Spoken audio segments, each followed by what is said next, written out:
Hello, you're listening to Hugo Talks and another episode of the balmy, upside-down world of the news as seen in the mainstream media, which I then try to translate into what it actually means. Now, you remember the vigil the other day that got hijacked by a load of shouty people who wanted something to be done to make the streets safer, where the redhead lady, who used to be an actress, got arrested and was all over the mainstream media, just like that. And then more protests in London then went on for the next couple of days with no hassle whatsoever from the police, who, if it were an anti-lockdown protest, would be arresting people non-stop. You remember all of that, don't you? Just the last few days? Well, Bojo the Clown today, he's responded to the people who went out and protest.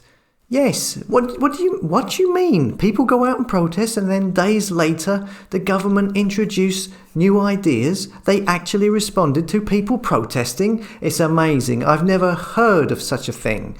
Well, this is what it was all about. Well, partially. Here we have BBC Sarah Everard new safety measures after killing immediate steps aimed at improving safety for women and girls in England and Wales have been announced by Number 10. Among them, 25 million on better lighting and CCTV. And then here's the important part. Undercover policemen in pubs and clubs watching over everyone. Undercover police will be sent to clubs, bars and popular night spots to relay intelligence about predatory or suspicious offenders to uniformed officers in pilots of so-called Project Vigilant rolled out across the country. So this is what it's all about. Undercover policemen posing as Mr. and Mrs. Normal, hanging around in pubs and listening to people's conversations, basically spies, reporting back intelligence to the government in your local boozer. That is, of course, if the pubs ever open again. It says here on Summit News, respondents on Twitter blasted Project Vigilant as a hastily put together knee-jerk reaction announced to satiate protesters who have gathered in central London since the weekend, with some comparing it to the notorious East German Stasi.